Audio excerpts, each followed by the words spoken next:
President Bola Tinubu in Brazil is telling Nigerians that, yes, things might be tough at the moment, but well, they will get better.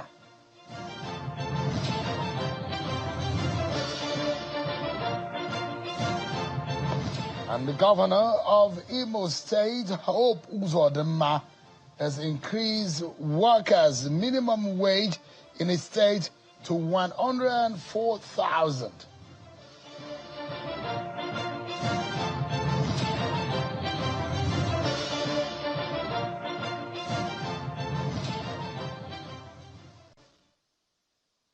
Hello everyone, welcome to the program. This is Politics Today, live on Channels Television. I'm Shonwa Kimale here in Abuja.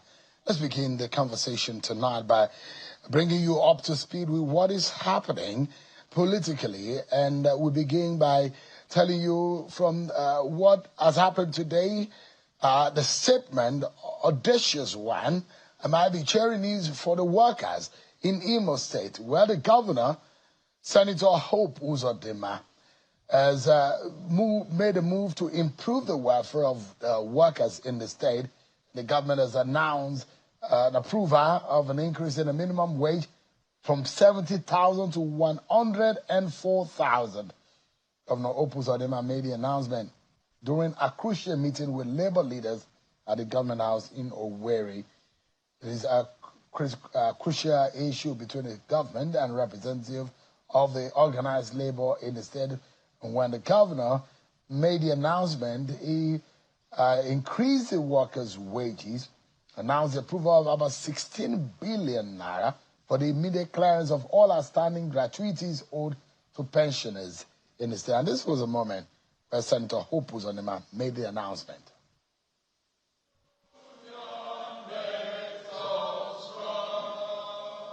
We are just surprised with MDS and all that, which is what used to be called the minimum wage and all that. Should it be now, instead of 76,000 presently and 275, we will now move it as entry point, which is the minimum, 104,000. And then the end point will be 431,000. Half, SEMP, this is the teachers, 76,000 was the entry point, and 275,000 was the end point, and now it's starting with 104,000. and endpoint 446,000. The non-teaching staff, that was also 76,000 and endpoint 275, will now start on 104,000 and endpoint 431,000. That's Governor Hope Uzodinma of Imo State increasing workers' wages from 70,000 to 104,000.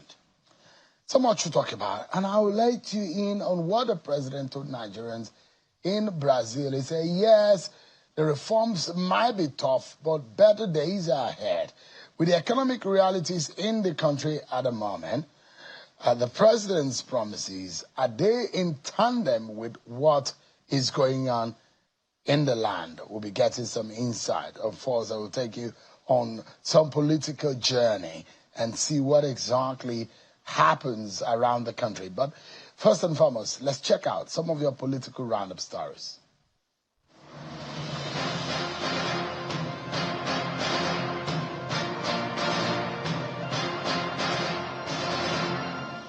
The governor of Bauchi State, Bala Mohammed, has stated that he has put his presidential ambition on hold in the interest of the party, the unity and progress of Nigeria. Speaking to journalists in Bauchi following the PDP's recent zoning decisions, the governor says he made the sacrifice to uphold party discipline and give others a fair opportunity to pursue their aspirations. Governor Mohammed also noted that he had no complaints about the zoning decision, having been fully involved in the deliberations that led to the outcome. I'm calling on Nigerians to know that politics is not about personal interests. It's about self-actualization within the framework of party decisions, party manifesto, and also national development. And that everything is predicated on sacrifice, not self-interest. The scheduled arraignment of Omoyele Sowore and Sahara reporters at the Federal High Court Abuja has been stalled due to the absence of the second defendants, Sahara reporters. The case, which involves newly filed charges of forgery, defamation, and alleged incitement to mutiny, was slated for arraignment before Justice Emeka Wite. However, the court was informed that the second defendant had not been served with the court summons. The prosecutor explained that efforts to serve the second defendant through substituted means by publishing the summons had not been successful, as the publication was not ready. Justice Emeka Wite consequently adjourned the matter to the 15th of September for arraignment. The Department of State Services has urged the Federal High Court sitting in Abuja to admit in evidence statements made by 3 suspected terrorists accused of spying on American and Israeli interests in Nigeria for some individuals in Iran. The suspects, Haruna Ali Abbas, Ibrahim Husseini Musa, and Adam Suleiman, were arrested in Kano and Lagos in 2013 and were arraigned on terrorism-related charges. In the course of the trial, the defendants objected to the admissibility of the extrajudicial statements they made during investigation, claiming not to have made them voluntarily, which prompted the court to conduct a trial within a trial. The Taraba State Deputy Governor, Aminu Alkali, is said to have resumed his official duty after being away since November 2024 on medical grounds. A video clip made available to Channels Television shows the Deputy Governor seated in his office and cross-checking files, with some of his aides present to welcome him back to work. The River State Commissioner of Police, CP Olugbenga Adekwaju, has assured residents of the state of adequate security ahead of the local government elections scheduled for Saturday, August 30th, 2025. At a press briefing at the police command headquarters, CP Adekwaju says security agencies have been fully mobilized to ensure peaceful and credible exercise across the 23 local government areas of the state. Nigeria's Inspector General of Police, Zaka Degwetokun, is in South Africa, where he is attending the 27th Interpol African Regional Conference, a gathering of over 200 police chiefs and security leaders from 56 countries. The high-level meeting is focused on tackling transnational crime and boosting cross-border intelligence sharing. The IGP is also scheduled to deliver a paper on how cattle theft in West Africa is fueling terrorism and posing emerging threats such as chemical and biological risks. On the sidelines, he's holding a bilateral talk with Interpol's leadership to deepen operational partnership and reinforce Nigeria's role in global security cooperation.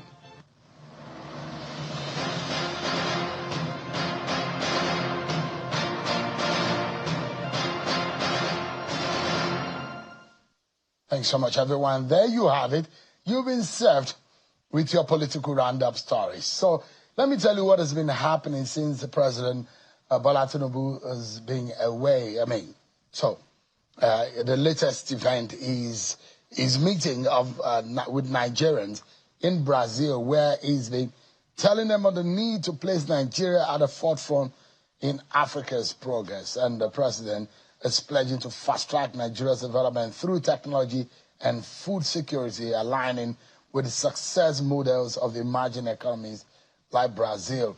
He says, quote, "We must bring Nigeria to the forefront of Africa's progress, driven by technology, food sovereignty, and the courage to change our destiny." The President says, yes, the reforms are tough, like bitter medicine, but once the fever is gone, the cure was worth it. Let me allow you to listen to how exactly the President put it.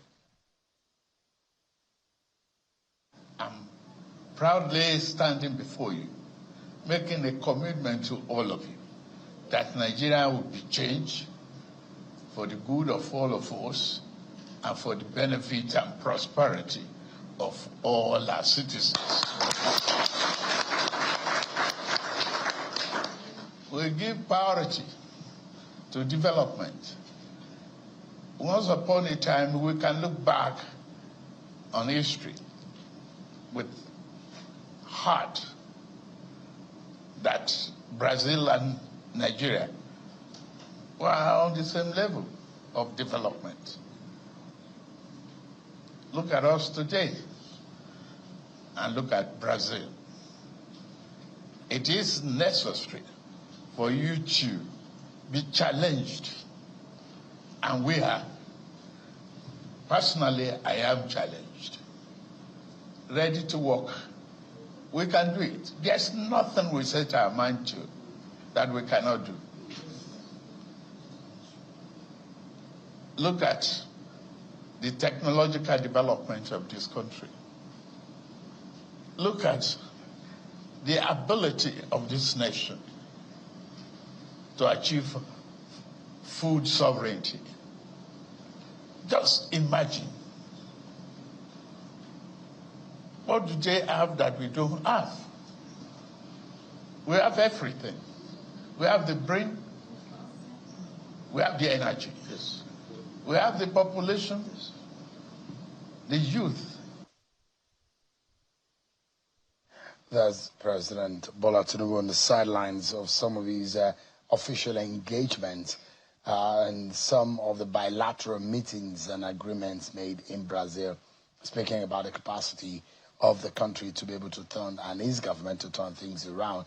We'll be dissecting some of what the president said in the next few moments. But tonight, I'm hoping that I might be able to address a matter after a conversation a few days ago about the possibility of some persons who are perhaps having their eyes of getting back into power, and those who have perhaps served the tenure of late leaders whom they've taken over from when they were deputizing.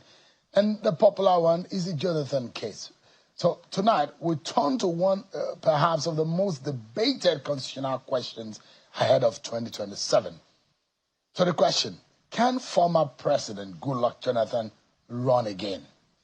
The Supreme Court has already said no president or governor can exceed 8 years in office. No matter how they got there, Jonathan, you recall, served from May 2010 to 2015, over 5 years in total.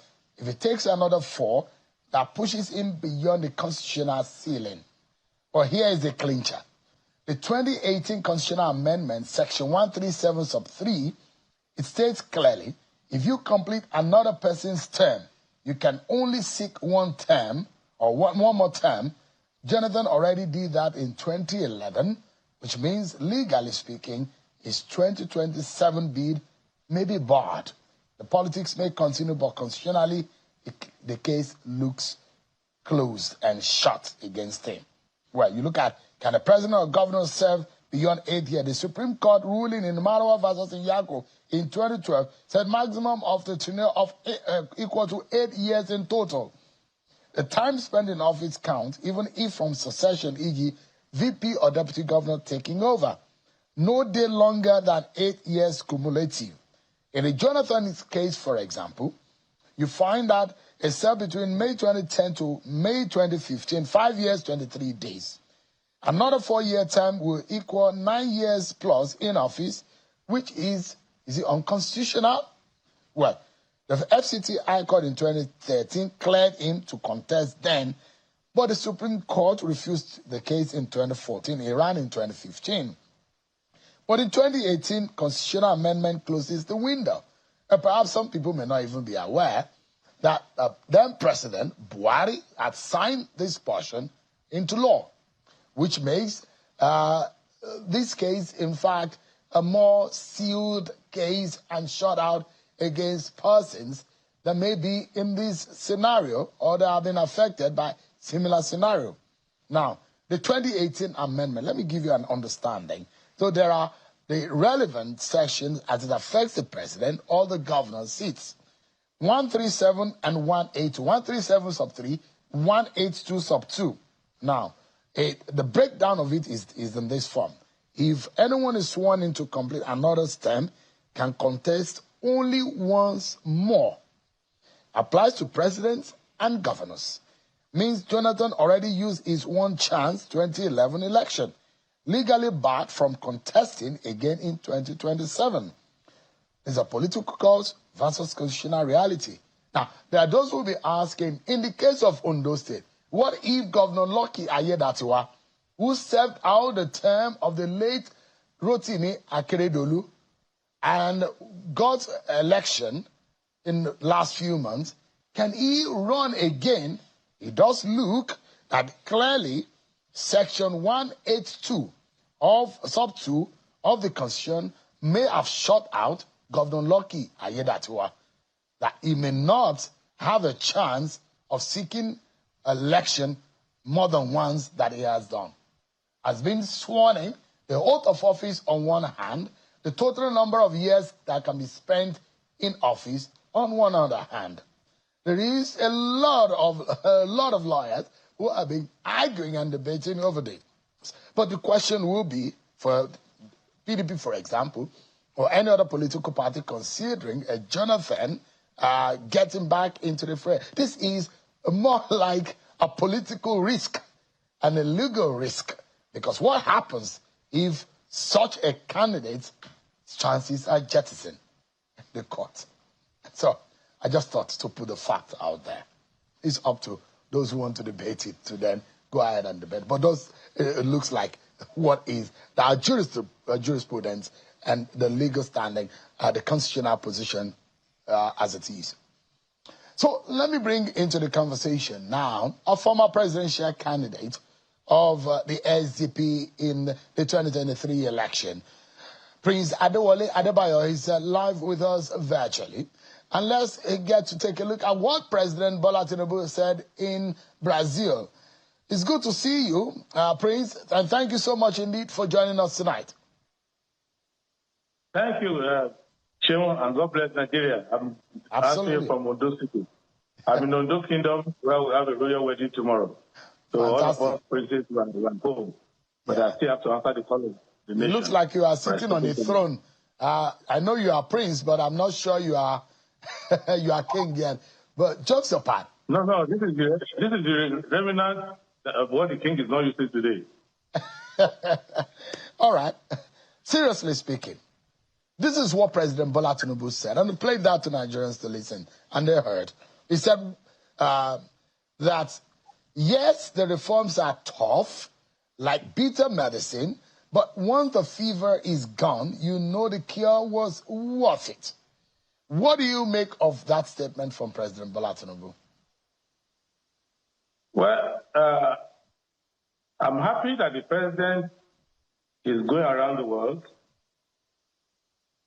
and I'm happy that he went to Brazil, because if ever President Tinubu's policy life is going to change, we will see whether he changes from Brazil.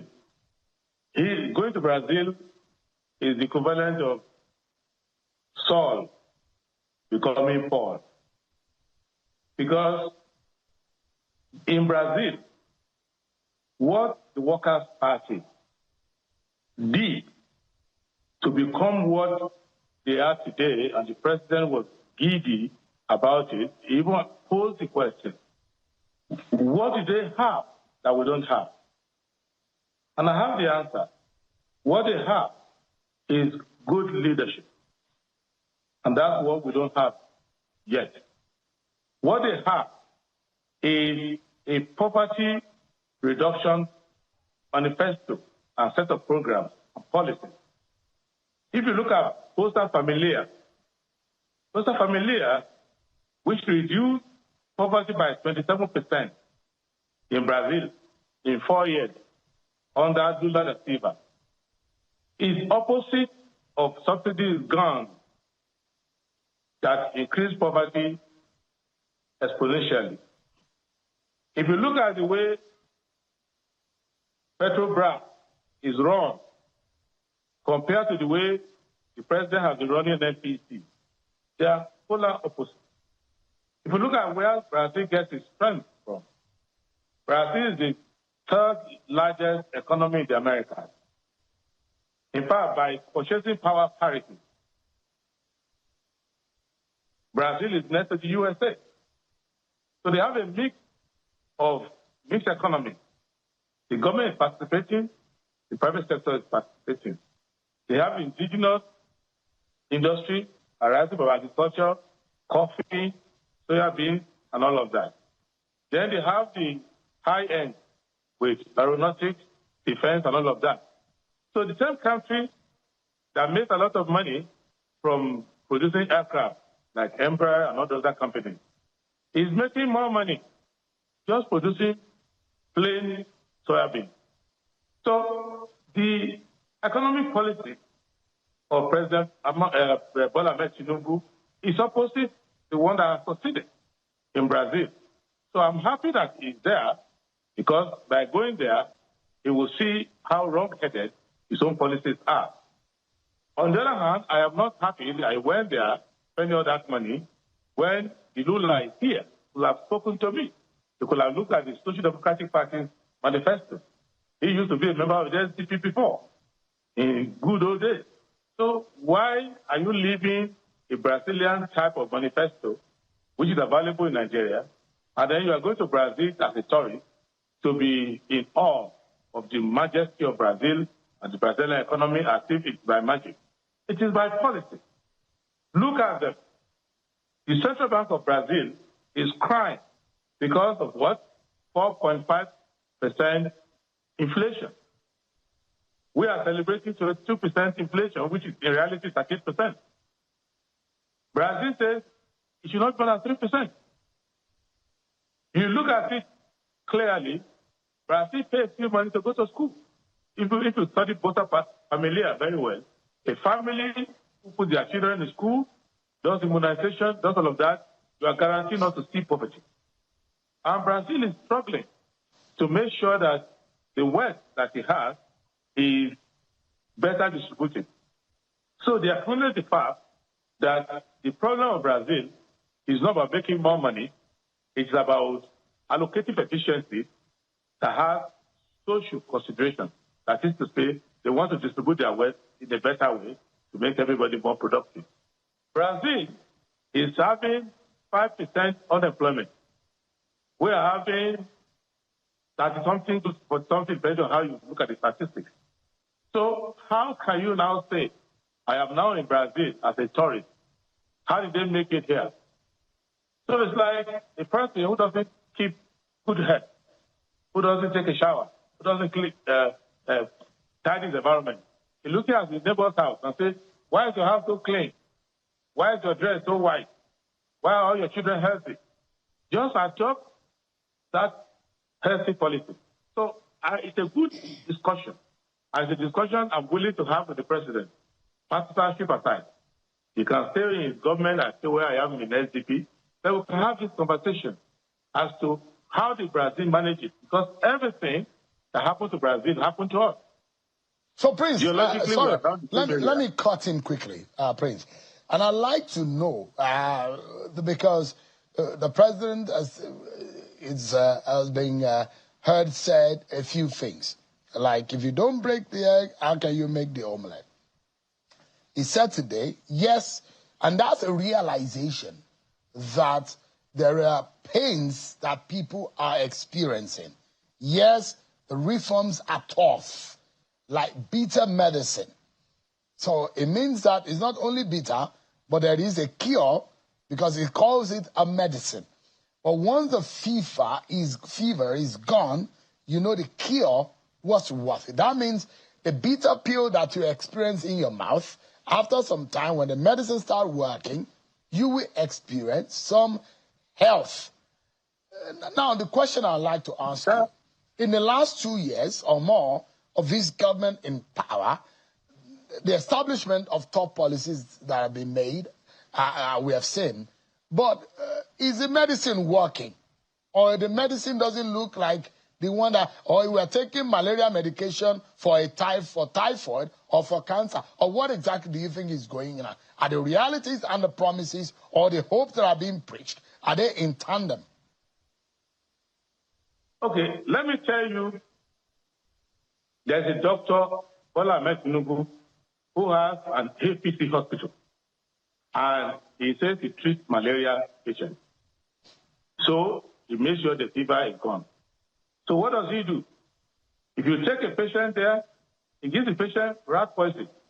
So the patient will die, and the fever will die with the patient. That's one way he kills his own patient. So if he has 20 patients, and 50 of them die, he says, I have only 5 fever patients left. That is not the best way to cure a patient. It is not every medicine that is going to cure a fever. That's number one. Number two, he went to the wrong country.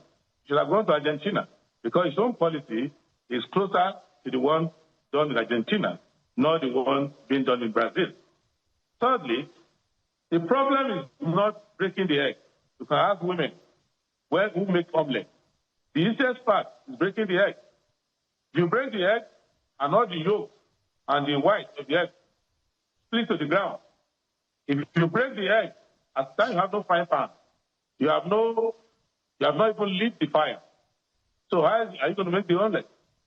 So the problem is that half of our eggs are broken, and nobody has had breakfast. You keep breaking the egg, you don't see the omelette. We know. I mean, what for me, right? So you, Prince, you are saying that this government is not doing the right thing. Possibly, maybe they put in place the right policies, but they are not implementing it the right way. If I understand you clearly, but I'm sort of tired of hearing the problems alone. I'm one of a Nigerian who wants to hear the solution. Let's assume that this government, from your own standpoint, and because you're an opposition person, it might be assumed that you're opposing this government or criticizing them just because for the opposition, for the sake of it. But let's look at it. If you were in President Bola Tinubu's shoe and you have made the same policy or you have made the same decision, how do you correct it? Because you are saying that this government is going in the wrong path. But how do we go back into the right path? Okay. I am not just saying that President Tinubu's government is not doing the right thing. There are some governments that don't do the right thing. But I'm saying that they are not only just not doing the right thing, they are actively doing the bad thing. And the reason why I'm able to say that is that the president may disagree with the policy of the SDP. We raised the fairway to poverty and insecurity. And we said you have to make social investment. And we gave that you can grow your GDP by making social investment.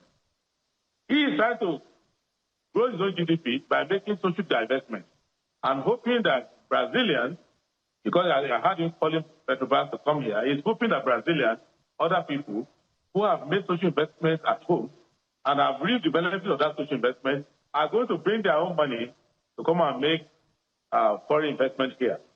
The policy is wrong. The third reason why I think the policy is wrong is that after criticizing the SDP or ignoring the SDP manifesto here, he's praising Brazil. So Brazil is the benchmark for today's discussion. I agree with the Channel TV. You can organize a session where you bring Wale Edo, you bring all the economic team of APC, and you bring me and you bring SDP. We can have a debate for 2 hours in your session. If they can pay half, we can pay half. And let us put these policies and explain them to Nigerian people. They are getting their own policies wrong in 5 ways. One, they are behaving as if poverty can increase and economic growth can also increase at the same time. It can't happen. The journey of poverty must be inversely correlated to the journey of economic growth. So if you grow your economy, poverty must reduce. How do you reduce poverty? 3 ways to reduce poverty. One, you do immediate employment for people. You have to configure most of your economic policies to include employment. Second, you do social investment. Housing, healthcare, education, infrastructure, basic infrastructure for people. That's why I said if you go and study Bolsa Familia, that is the program that saved Brazil. Now, thirdly, you must have systems in place for macroeconomic management, and you cannot cheat in that kind of examination. You must immediately tell the governor of central bank, gentlemen, meet with Minister of Finance. By the middle of my term, I want inflation to be single digit. If you can't do it, leave my job, let me find somebody else. Because you have to make inflation to be single digit. You have to reduce unemployment to single digit. You must look at those two things, and you must increase productivity. So agricultural productivity is coming down, unemployment is rising, inflation is rising, and poverty is blooming. And then you go to Brazil and say, God loves Brazil more than us, for what? Or you're asking the question, what do they have that we don't have? They have common sense. They have good leadership. They understand economics, and they don't want to cheat the economy. They want to study macroeconomic indicators and make sure that the policies are able to move the needle. So it's like you buying fuel into your car. You watch the gauge. If you are buying fuel inside your car and the gauge is still empty, you ask, is the gauge faulty or are they cheating you? Now you cannot say, I spent 200,000 to fill the tank of a Land Cruiser, and the gauge is still empty, or less than 1/4. You say, what happened? So they are spending money. They are raising nominal increase in money. They are pumping the money into the subnational, into the state government and all of that. They are spending some of the money on certain principles, and they are happy that the economy is expanding, is spending. Prince, but they're not looking at the deliverables and the outcomes. That is what they are doing wrong. I will have more time. I will break it down to them, sector by sector, aspect by aspect, quarter by quarter, and I will take their medium-term expenditure framework, and I will do the analytics of it. They will see the position. Prince, they will realize Prince that just give me a moment, please. Yeah, we need to go on a break, but when we return, I'll be getting your closing thought, especially as we move into the fastest electioneering process in Nigeria as far as the politicking side of it is concerned. 2027, and we're already talking about the politics, the zoning, and the jostling of offices 2 years before the elections. We're going to break, and when we come back, we'll talk more. Stay with us, everyone.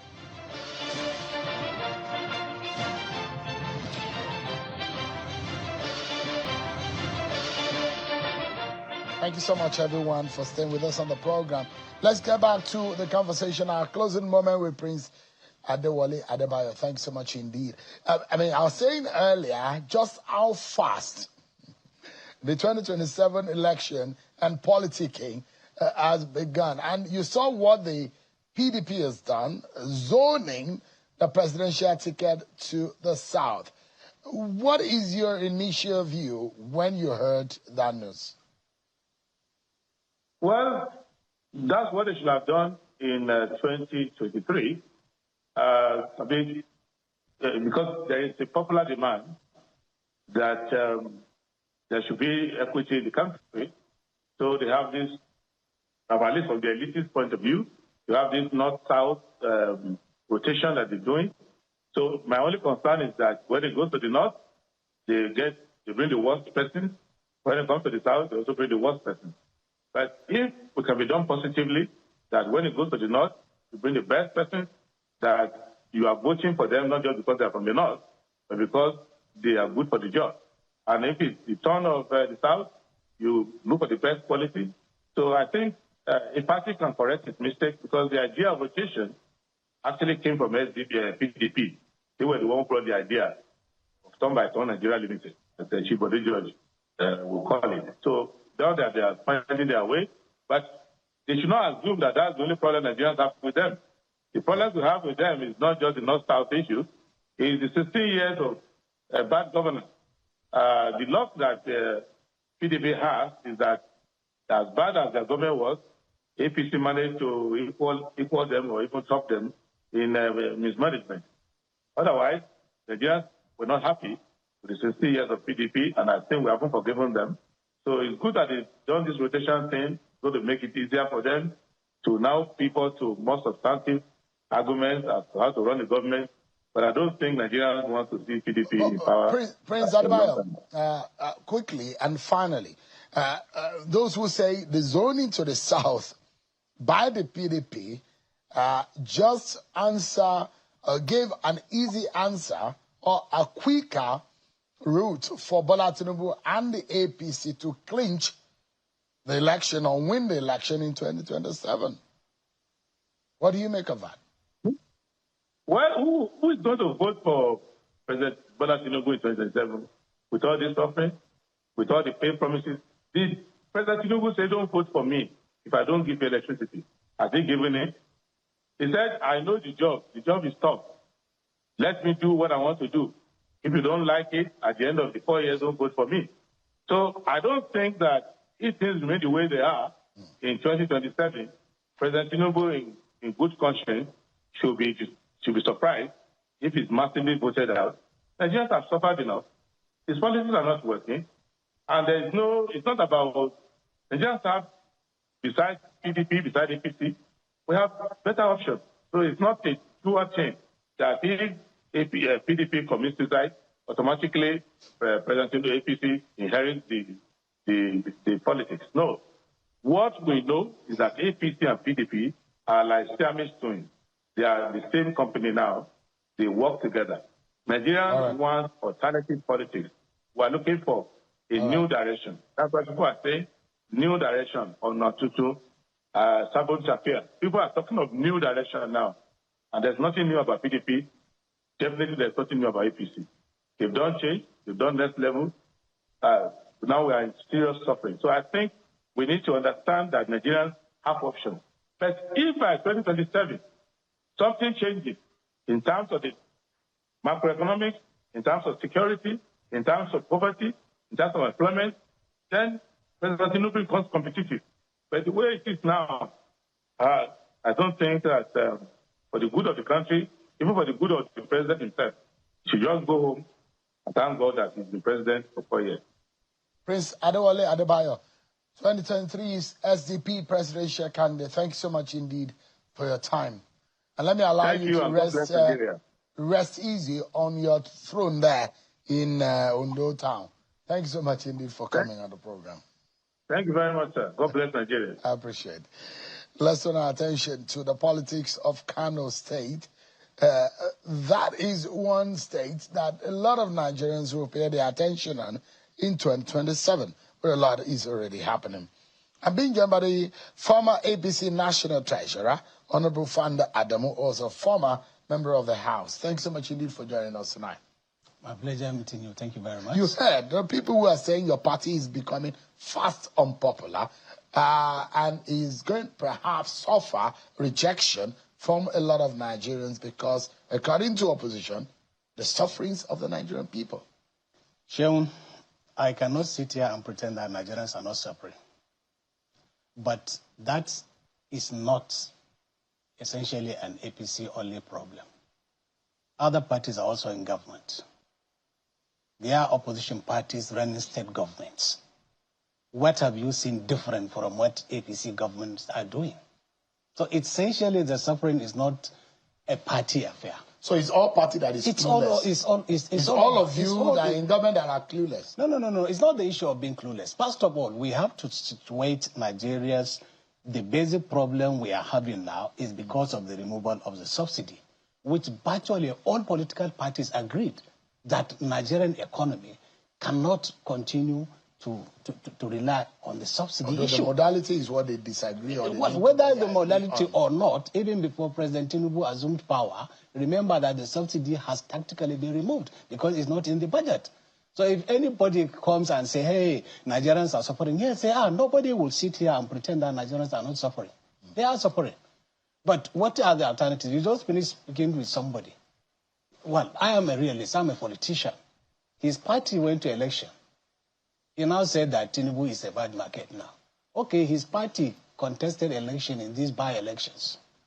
Tell me in any state in Nigeria where you had the by-elections, where 5 people voted for SDP.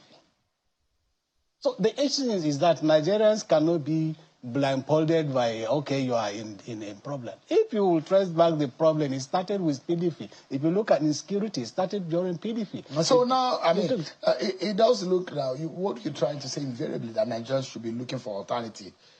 Would the ADC, for example, be a viable one? They are saying which alternative? See, like I told you, I'm a politician. What is ADC? That is the African Democratic Congress. No, that now is being led alliance by of David Mark and your Aregbesola, who is the secretary. With due respect, I really don't think I should discuss them as individuals. No, but the worth of the worth of a politician, Chewun, is how far he is able to deliver when it comes to election day. Look at the caliber of people that are associating with that party. Caliber of people. David Mark is from Benue. So tell me listen, PDP, he left PDP. Even when he was in PDP, now that PDP has gone one way, ADC has gone one way. Even then they were in government with the Peter Dem in Benue. Oyegun is now there. Who? Chief John Oyegun. Rotimi Amechi. Okay, that is why I say when you now begin to look at them as individuals, X this, X that, come down to the nitty-gritties. We just had by-elections in Kaduna, and my brother and friend Erufai was all over the place on social media.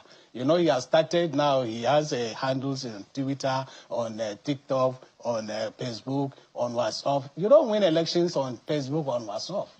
Tell me, he has won elections. No, he won election under APC. Not now. So Erufai is nothing without APC? Absolutely, outside APC, what is Erufai? He is from Zaria. We just have a runoff in Zaria. Check the records. How many votes did ADC got? In fact, they finished distant third, behind even PDP, which is dead. You know, PDP now is just like a chicken which has been cut off. It can continue to wrinkle, but you know it's dead. PDP is dead. They say they are awake. They say they are resurrected. I know the head has been cut off. They are still wrinkling. What is PDP? It's Wike and Atiku. Atiku has moved. Wike is one leg in, one leg out. So tell me, PDP, if they like, let them zone the presidency to the ocean, not to the south. They will never win. But, I mean, you're talking like this. You're a politician from Kano. Yes. But in Kano, your party was beaten blue-black. Never. And NNPP defeated your party. No, we did 1-1. The by-election was 1-1. I'm talking about in the main election, the governorship election. Okay. NNPP run the affairs of your state. Election is not a straightforward jacket. Before the election, we had our own problems, which we knew. We couldn't manage the party properly. So, like 40% of APC members left the party. Senator Kau left. Honorable Kabiru Rurum left. Honorable Rogo left. Honorable Dala left. They all left, and because Konkoso saw they are popular, he gave them ticket. Today, they are in the National Assembly as senators or House of Rep members. They have all come back to APC. Shaun, let me tell you, in the political history of Kano State, no sitting governor has ever lost a by-election, except this NNPP. You know, I've been in the system for quite a while, since PRP days. When Kabiru Gaya, because of the problem we had in SDP, because Kingibe didn't manage the primaries, so a lot of us voted for Kabiru Gaya out of anti-party. But when he became the governor, we had by-elections. Because he was the governor, he won all the by-elections in Albosu, in Kabo, and in Sanyawa, and in Minjibur. Because a sitting governor will make sure he mobilizes everybody to go for where you have by-elections. What are you trying to infer? What are you inferring? I will finish. That you won one. Yes. And which the NNPP said that you twisted. You use every power of the state to be able to twist that election.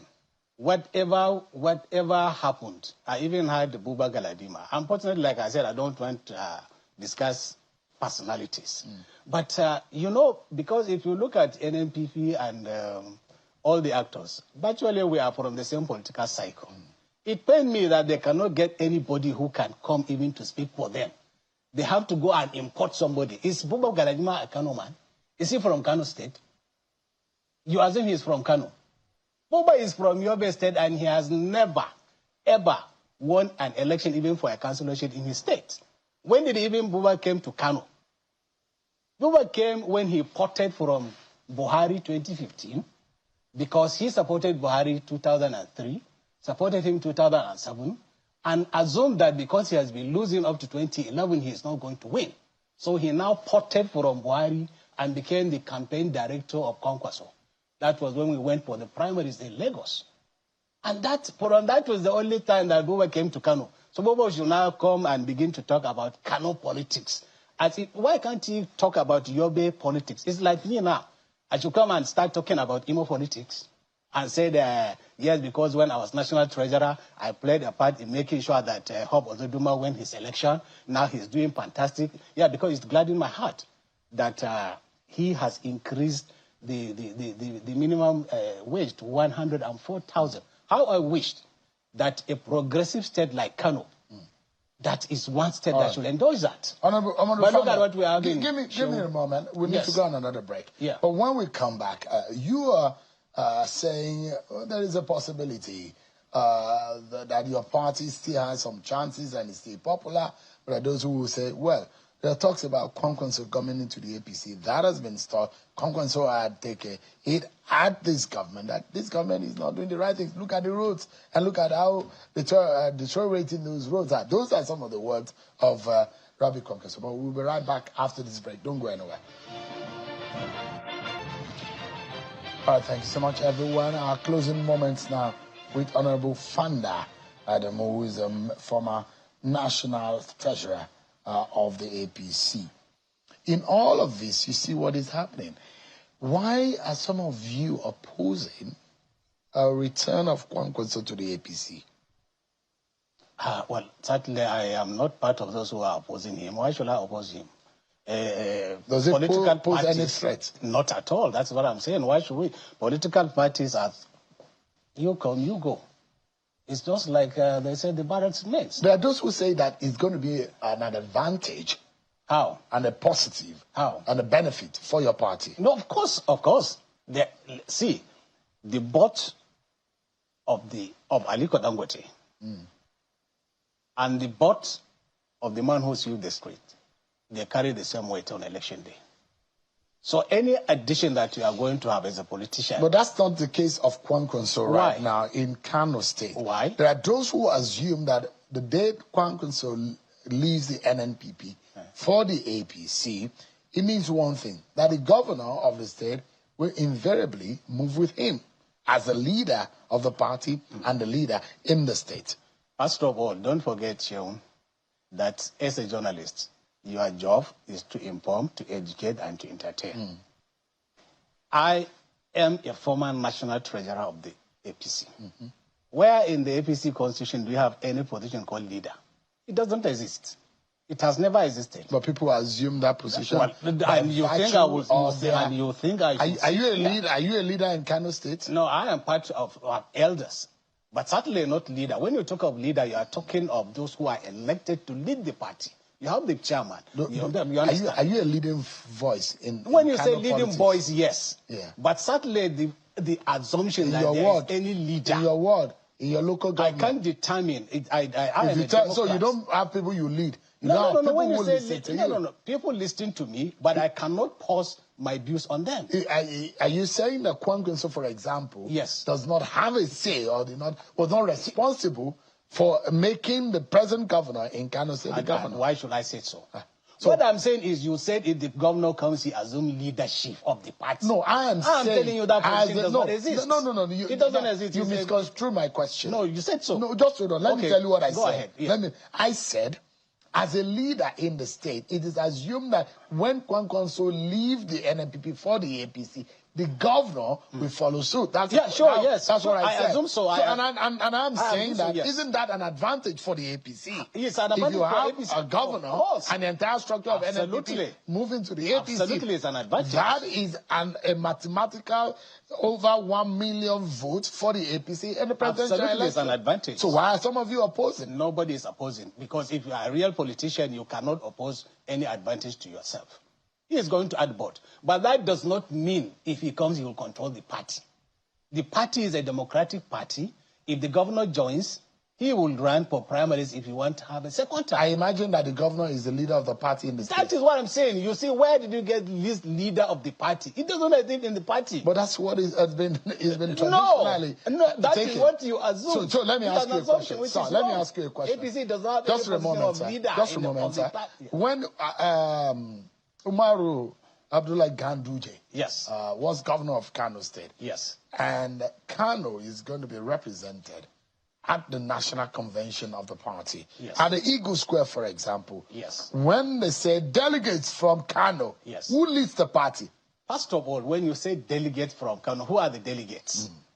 The delegates are given in the party's constitution. And all the delegates will all decide to vote whoever they want to vote. Who stays in front? Who leads the party from the state when you have a sitting governor? That is why you see it's a policy when you said, okay, because I am a governor, I am the leader of the party. That position in APC does not exist. If it is in other parties, certainly not in APC. So when the governor of Kano State moves into the APC in Kano, you people will not allow him to lead the party? What you see, that what I'm saying is wrong. The concept you are saying of lead. So that's where the problem lies. Yes, there is nothing like leader of the party. So you are imagining that if Kwankwanso and the governor moves into the APC, they go and queue up behind. Listen, they are delegates. The party's constitution makes, for instance, the governor an automatic delegate. It makes the former senator an automatic delegate. It makes me an automatic delegate, is a former member, is a former national treasurer. Honorable Fanda, so that totally understand. Thank you so much. Thank you. Sorry, you didn't ask me. Bobet came and said he wanted you to join NNPP and he was giving you bad card. And he said he didn't come here to play politics. Was he comical with that or? He was. You know, he jokes a lot. So I think that was okay, we'll take him as a joker. No problem. Thank you. Honorable Founder, thank you so much for joining us. My pleasure meeting you. That's our show for tonight, everyone. Many thanks for watching. I'm Sean Akimbale. God bless Nigeria.